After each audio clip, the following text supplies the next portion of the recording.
Whoops! I pressed record because I thought I was ready. I forgot to export the last audio. Hold on! I swear I'm not on my phone. I watched the show and I had my phone next to me and I was taking notes.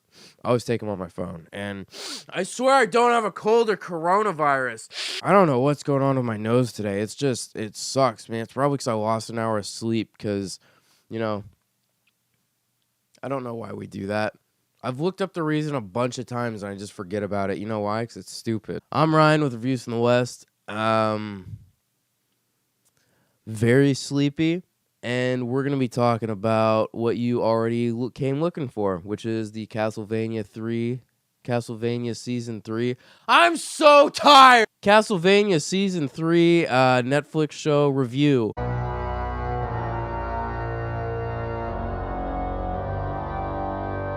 Season 3, it picks up on the end of Season 2. I'm trying to make this spoiler-free. Not really sure what I can say it picks up at the end of Season 2, which is the second season after Season 1. Oh, man. Alright, let's just talk about the stuff that I like and the stuff that I don't like. This is just going to be an opinion piece, okay? I'm not going to go over the story. I'm not going to go over anything spoilery. So, to start off, I love the demons. The demons the night creatures in Season 1 and 2, so boring. It's just gray. They're kind of like smooth-looking gargoyles, and a lot of them have like horse anteater heads. Boring. How do you make demons boring? They came from hell. Why is it boring? Guess what? Season 3, not boring. Cool night creatures. Really cool night creatures. There's color. There's actually a color palette now. I think it's because they changed Forge Masters, but these are just roaming in the wild, and they're just night creatures that just exist. And they've got there's some with hair, there's some that have multiple arms, some that have really cool eyes. The changing color ones, you know what I'm talking about? Yeah. The monsters in Season 3 look infinitely better. There's no comparison between the seasons. It looks infinitely better. On top of that, they have finally found their footing with the dialogue. Finally. They finally got their footing in witty dialogue, as well as it being really funny. I was laughing a lot. And that's saying something. I'm a bit of a downer at times. I'm a bit of a party pooper. Not gonna lie. I can be a party pooper. It's true. Sometimes I'm in a bad mood. And I don't want to laugh. I'm like, you know what? Stupid. I don't like jokes. And I was laughing a lot during this. I was really surprised. This was very funny. Especially, I'm not sure if they changed writers. I should have looked that up. But if they have changed writers, that makes a lot of sense. Or the writers of the last few seasons have really improved because... Dude, listen. The witty dialogue of Season 1 and 2, no, hard pass. I did not like it one bit. But I like the show and the characters enough to keep watching. And they finally, Season 3 nailed the dialogue. Not only did they nail the dialogue, they did it with such an elegance to it, where it's you know what? We are now good at dialogue. We're going to have these extended dialogue scenes where they go on for 5+ minutes. And they're incredible. They are, don't get me wrong, the battle sequences in this are great, okay? The dialogue scenes, I like slower parts in movies at times. And the dialogue scenes in this, where it's just one-on-one with character, it's so well executed. The writing is excellent in the dialogue. Some of it's a little, but you know what? It makes up for it for where it's really good. Because when it's good, it shines, man. And it comes out really, really well. Sound design has improved so much, too. It's such a they really utilize the entire sound spectrum. And it's such a fuller sound this time. It's They utilize low ends very well. The high ends blend in with the low ends very well. And then there's the mid range that doesn't get lost or muddy amongst the highs or the lows. And the audio quality is excellent. It's so good. Like it's always been fine in the Castlevania series, the last 2 seasons, but this one just ramps it up. Not only is it good in terms of sound design, it takes that and then makes it so much better to the point where it's noticeably, if you're in audio engineering or anything like that, you're going to notice that they're utilizing all ranges constantly, and it's very, very well mixed. Very well mixed. Back to writing, the world building is really good. I mean, really good. Not only does it expand on the universe that they've created, it adds to it, and adding to it was done in a way that builds the stuff that's already there. Thanks. That's really good. That's awesome that they did that, and it's very well written. The structure of the story, as in like the pacing of stuff happening, is also very well paced. TV shows, I have a harder time figuring out pacing. I'm good with like the 3-act structure and understanding how movies are structured, right? Because I do a lot of movie stuff. TV shows are a little bit tougher for me because it's broken up, and the 3-act structure has to stretch over, like, let's say 10 episodes. It's tougher for me to gauge what happens where and when's going into what, especially since there's 3 seasons, so I can't tell if they're combining and season 1 is like act 1 going into 2, you know what I mean? And it's very difficult for me to gauge, but in terms of pacing of like just content and new information being given to the viewer, it's done very well. I think it's done excellently, honestly.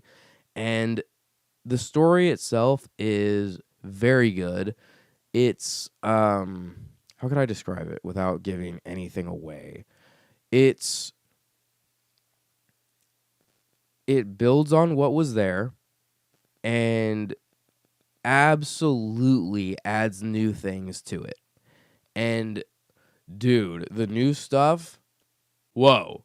Like, I'm not completely, like, in depth with, like, Castlevania lore and everything, so I'm not sure how close this is to any of the games.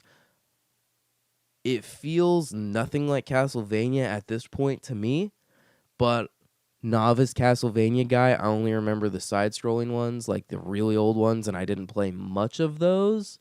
So, not an expertise, but it definitely does not feel like Castlevania at all to me. I could be totally wrong. Let me know if I am. But yeah, it doesn't feel like Castlevania. It's starting to feel like its own thing.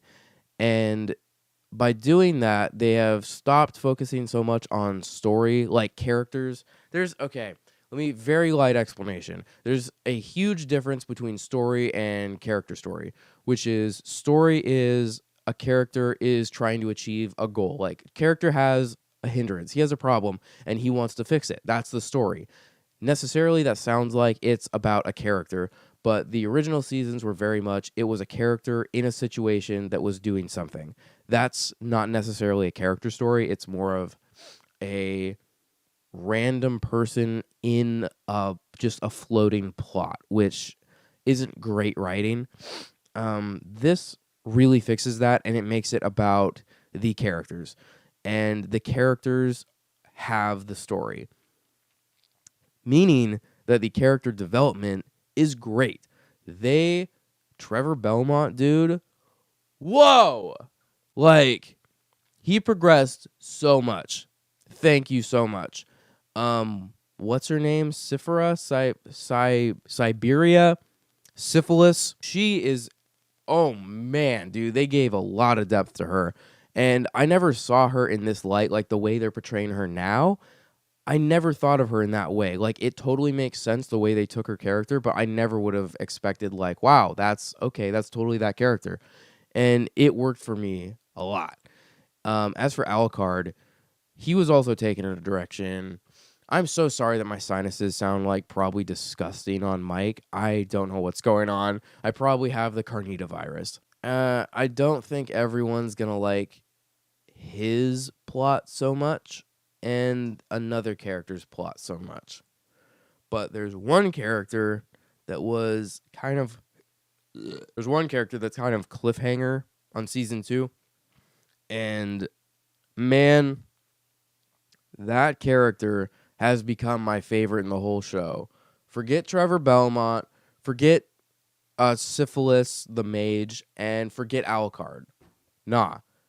Other character, whoa. Awesome. Great.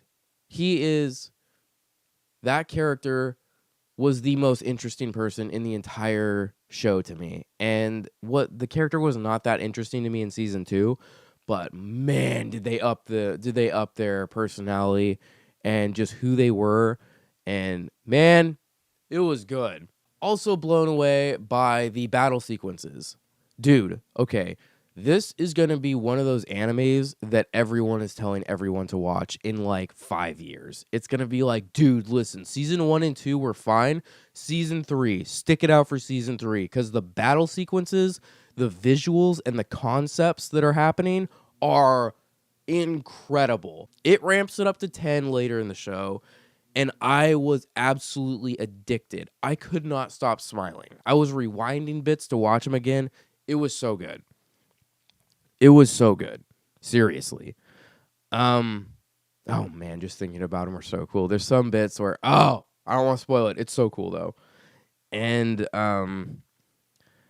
yeah, man, near the end of it, one of the fight scenes was one of the coolest fight scenes I have seen in a long time. There's one bit in the fight scene where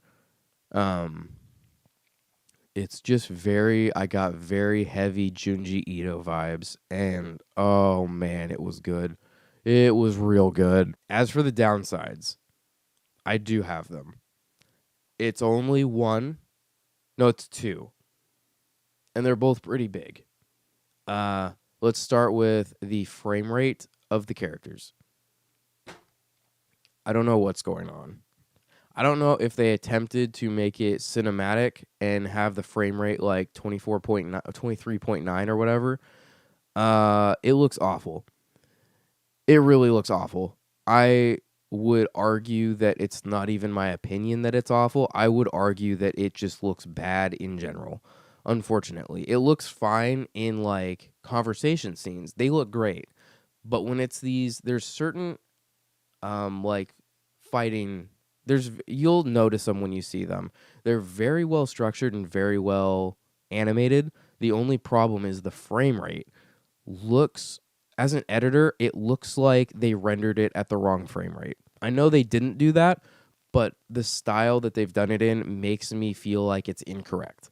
And I could not get past that. It looks so bad in some sections, and it was irritating and distracting to watch at times. I don't know why, but man, it just did not work for me at times. And some of the battle sequences that are in it are great, but it pulls them back slightly because of it, which sucks, because these are some of the best fighting scenes I have seen in a long time.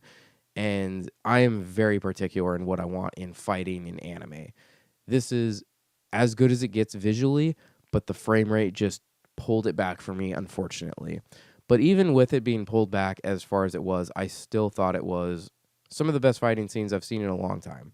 So that's definitely saying something. But the other, I'm sure if you're a Castlevania series fan, I'm sure you know what I'm going to say. Season 1 was poor. Season 2 did this very badly. And Season 3 somehow managed to be worse. The series voice acting has gone downhill from the start. And it was bad from the start. Now it's awful. The accents are so dreadful to listen to. There are 2 characters that they add who are substantial and have a fair amount of screen time, and they sound horrific. I don't want to be mean, but they sound so bad. It was so distracting.